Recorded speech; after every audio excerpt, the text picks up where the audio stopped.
The Los Angeles sunset was painting the sky in deep shades of bruised purple and gold when I finally finished getting ready for the big event. My name is Eleanor, and at 62, I had built a massive bakery empire from a single rolling pin. I was wearing a navy silk gown and my mother's pearls around my neck.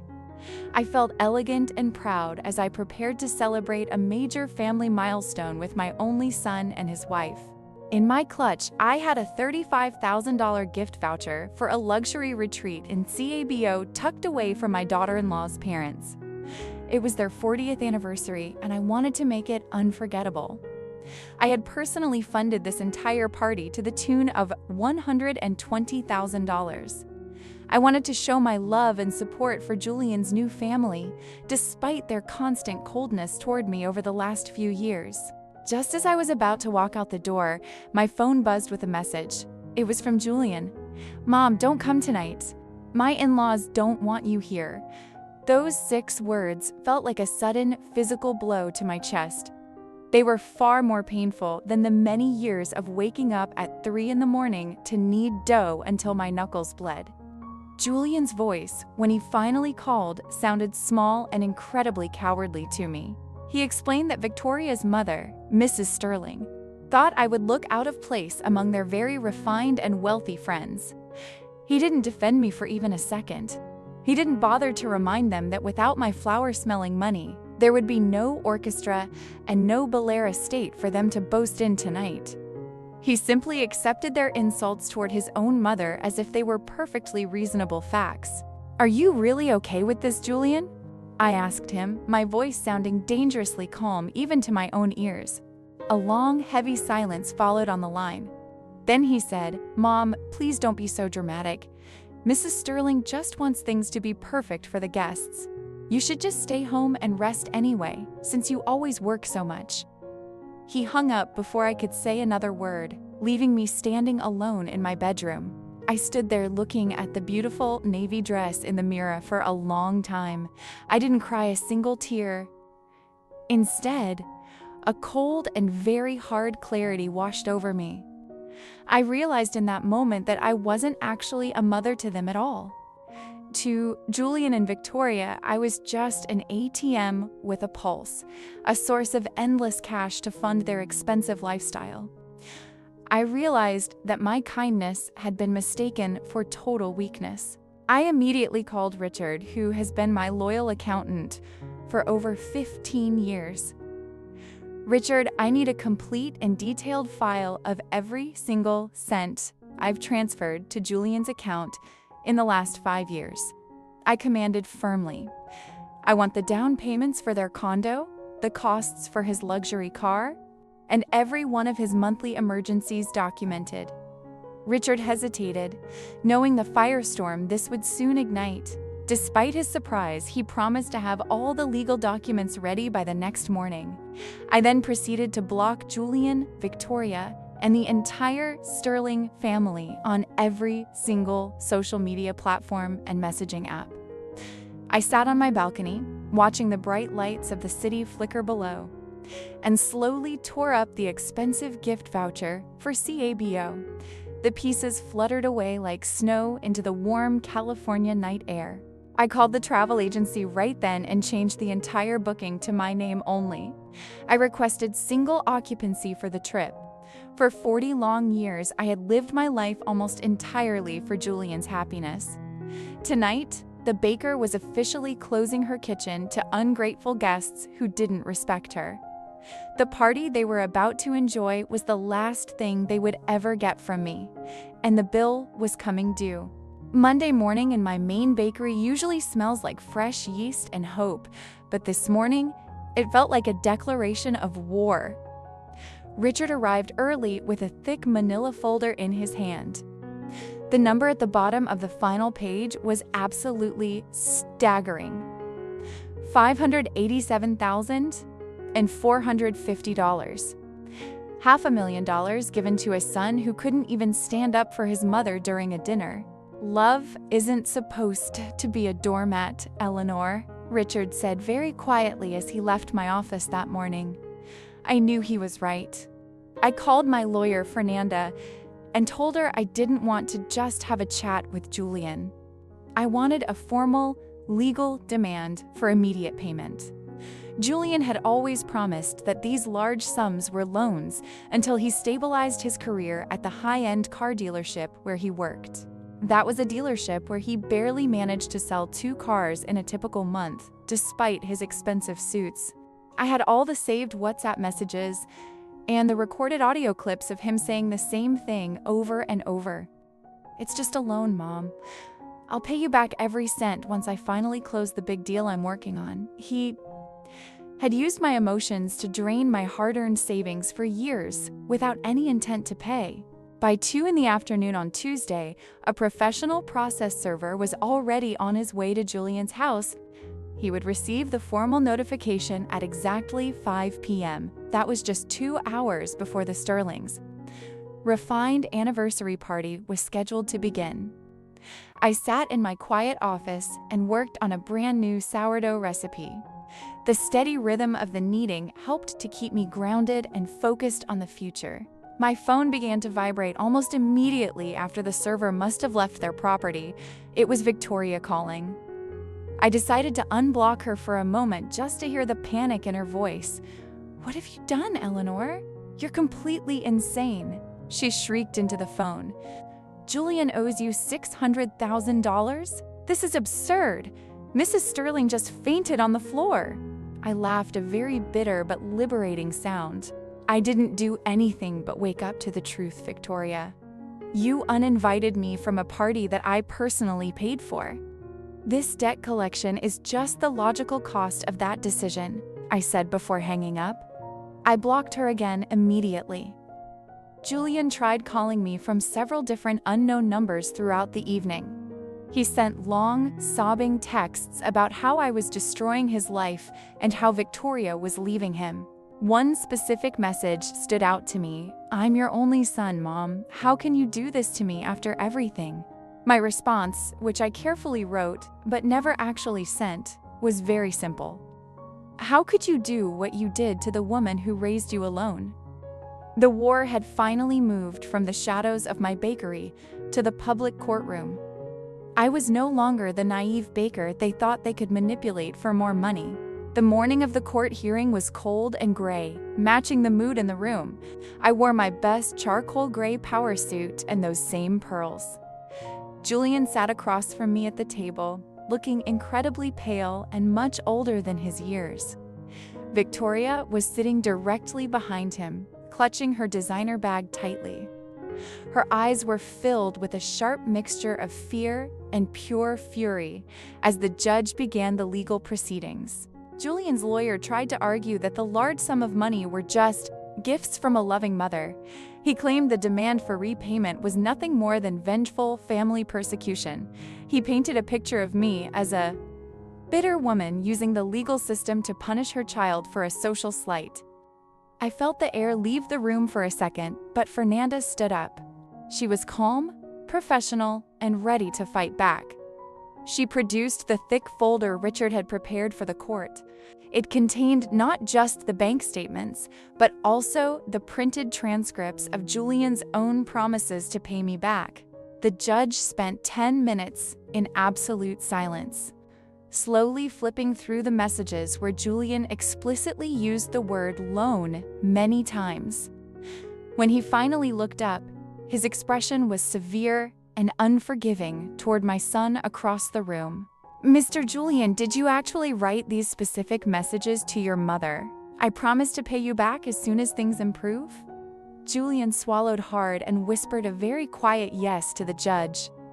"This is one of the clearest cases of documented debt I have ever seen in this court," the judge declared firmly. He looked at me and asked if I was open to any form of mediation with my son to settle the matter. "Only if the terms of the settlement include full repayment within 12 months with interest," I said firmly to the judge. Julian's lawyer nearly choked on his water when he heard that. "That's $50,000 a month! That is absolutely impossible for my client," he yelled. "Then let it be impossible," I replied calmly. "He spent my entire life's work on luxury. Now he must face the real consequences of that." As we finally left the courtroom that day, Julian ran after me down the long marble hall. "Mom, wait, please! I don't have that kind of money. Do you really want to leave me on the street?" I turned slowly to face him for the last time. "Julian, the most painful part of this whole situation isn't the money. It's the realization that I raised a stranger I don't respect." Victoria tried to intervene, but I didn't even look at her.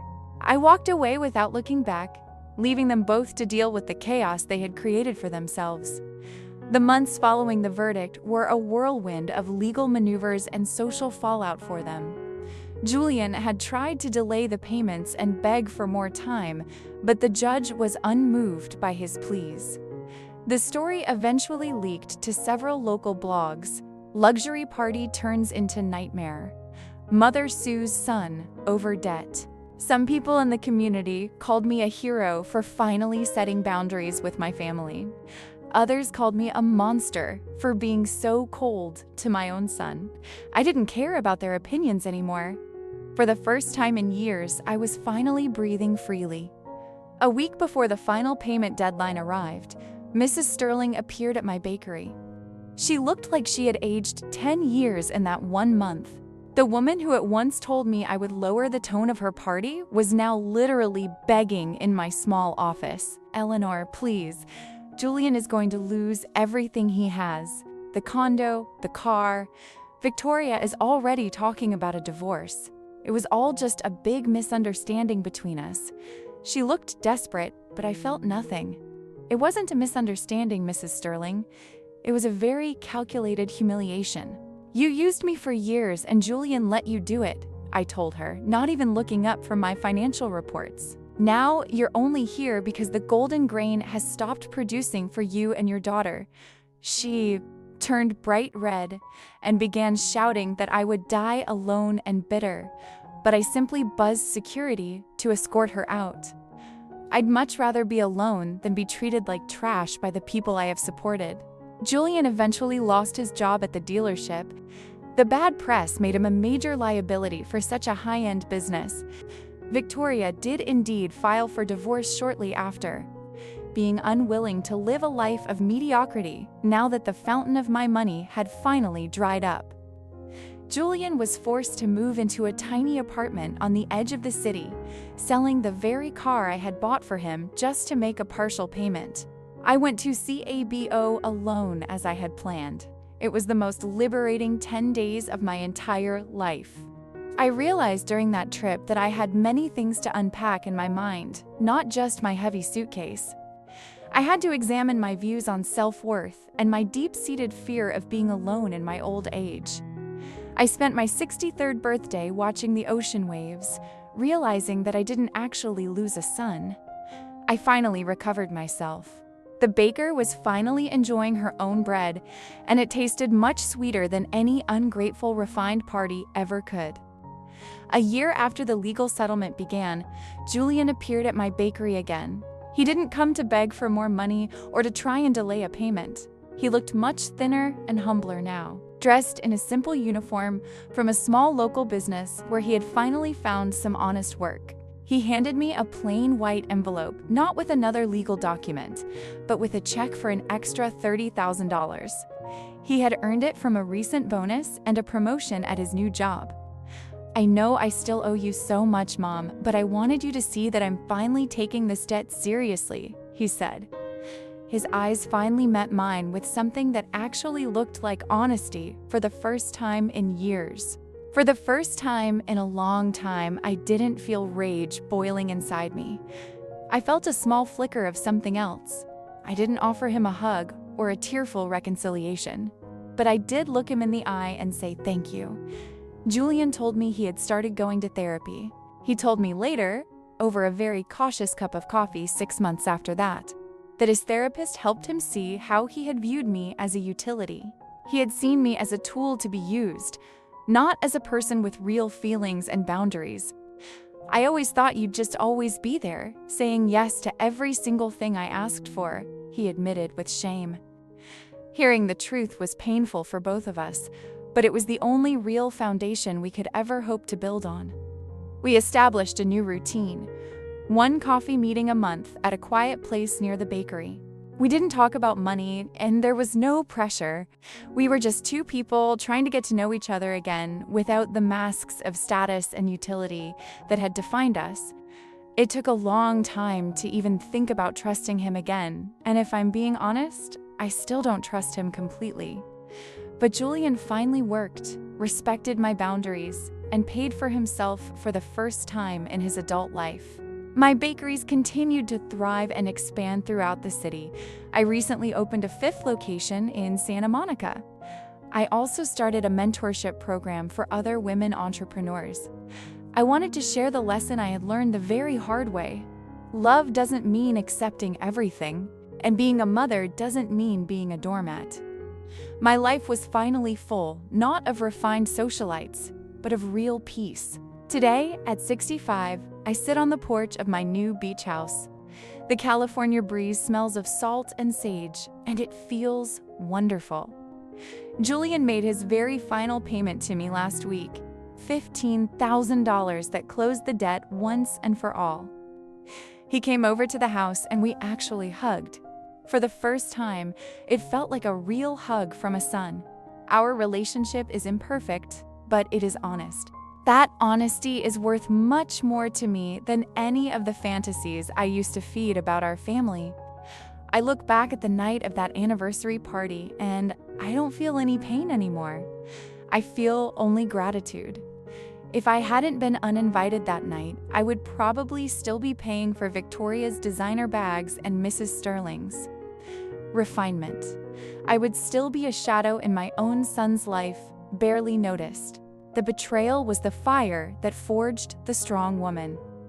I am now a woman who finally knows her own value and refuses to accept crumbs from anyone. People still ask me if it was really worth it. They ask if it wouldn't have been easier to just forgive him and forget the whole thing. My answer to them is always exactly the same. Easier, yes, but would it be better? No, I don't regret my choice. Forgiveness without justice isn't real forgiveness. It's just cowardice disguised as a virtue. I am not a coward. I never was, but I had forgotten that for a while. I fought for my respect, and in the end, I didn't actually lose a son. I recovered myself. The Sterlings are long gone from my life now. I hear they are still chasing the next big win to fund their empty appearances and social status. Julian is building a real life for himself now, one promotion at a time.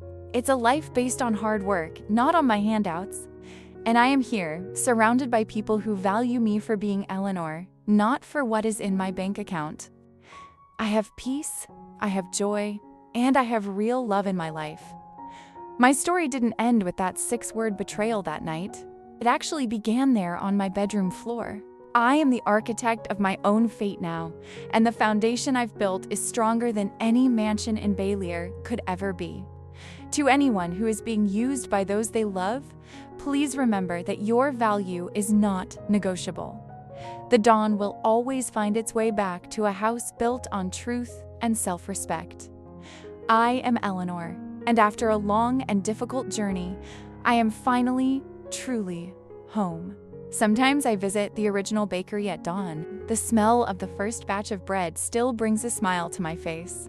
It reminds me of where I started and how far I've come. I see the young women working there, full of energy and dreams, and I hope they never have to learn the lessons I did. But if they do, I want them to know they have the strength to overcome anything. They are not just bakers. They are warriors. Julian came by the other day just to bring me some flowers. No occasion, no hidden agenda. We sat in the garden and talked about the weather and his new project at work. It was a simple, normal conversation, and it was beautiful. I never thought we'd get to this point, but here we are. It's not the relationship I imagined, but it's the one we've earned through truth and hard work. I'm grateful for it. My mentorship program is growing too. I've met so many incredible women who just needed a little push to realize their own worth. We talk about business, but we also talk about life and setting boundaries. It's rewarding to see them succeed and know I had a small part in it. It gives my life an even deeper sense of purpose. I'm not just building a business. I'm building a community of strong women. I often think about Richard and how he stood by me through everything. He's more than an accountant. He's a true friend. His loyalty and honesty were my anchor during the storm. I made sure he was well rewarded for his years of service, but I know he didn't do it for the money. He did it because he believed in me. Having people like him in my life is a true blessing that I don't take for granted. Savannah, Georgia, where my parents were from, always had a special place in my heart. I took a trip there recently to reconnect with my roots. Walking through the historic squares and seeing the ancient oaks was so peaceful. It reminded me that even the strongest storms can't uproot a tree with deep roots. I am like those oaks, strong, resilient, and deeply rooted in my own truth. I feel a sense of belonging I've never felt before. The beach house is my sanctuary. I love listening to the sound of the waves at night. It's so calming and reminds me of the vastness of the world. My problems seem so small when I look at the ocean. It gives me a different perspective on life. I've learned to let go of the small things and focus on what truly matters. I am at peace with my past, and I am excited about my future. Life is good. Julian's new job is at a sustainable energy firm. He's actually passionate about it, which is a big change from the car dealership. He's learning about solar panels and wind turbines, and he loves it. It's great to see him finding his own path and doing something meaningful. He's not just working for a paycheck anymore. He's working for a cause. I'm proud of the man he's becoming. He's finally growing up. I've started writing a book about my experiences. I want to share my story with a wider audience and hope it inspires others to find their own strength. It's been a cathartic process, and I've learned even more about myself through writing. I want people to know that it's never too late to start over and reclaim your life. You have the power within you to create the life you want. You just have to believe in yourself. My bakeries are now using all organic and locally sourced ingredients. It's a change I've wanted to make for a long time, and I finally did it. The customers love it, and it feels good to support local farmers. It's another way I'm giving back to the community and making a positive impact. I'm not just selling bread, I'm selling a lifestyle. A lifestyle based on health, sustainability, and quality. I'm proud of my brand. Sometimes I look at old photos of Julian and me when he was a little boy. I see the love in my eyes and the joy in his. Those memories are precious, and I'll always cherish them. But I also know that those days are gone, and we've both changed so much. I've learned to accept the present and not dwell on the past. We have a new relationship now, and it's a good one. It's based on respect and honesty. The Sterlings tried to contact me one last time through a lawyer. They wanted a settlement for the emotional distress I caused them. I just laughed and told my lawyer to tell them to go jump in a lake. They have no shame, but they also have no power over me anymore. I am free from their manipulation and their empty status. I am living my own life on my own terms, and it feels amazing. I am finally free. My 65th birthday was a quiet affair. Just Julian, Richard, Letitia, and a few close friends at the beach house. We had a wonderful dinner and watched the sunset. No grand gestures, no expensive gifts, just real connection and love. It was the best birthday I've ever had. I felt so loved and appreciated for who I am, not for what I have. It was a beautiful reminder of what truly matters in life. I am so lucky. Letitia and I are planning a trip to Italy next summer. We want to tour the artisanal bakeries there and learn new techniques. It's going to be a fun adventure, and I'm looking forward to spending time with my best friend. We've been through so much together, and she's always been there for me.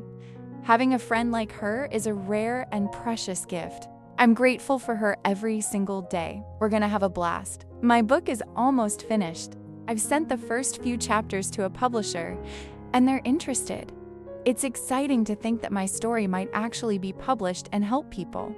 I've poured my heart and soul into it, and I hope it resonates with readers. I want them to feel empowered and inspired by my journey. I want them to know that they too can overcome betrayal and find their own peace. It's a story of hope. Julian recently brought Victoria's new husband over to meet me. He's a nice guy, very different from Julian. He seems to truly care for her, and she seems happy. I'm glad she found someone who fits her lifestyle and makes her happy. I have no ill will toward her anymore.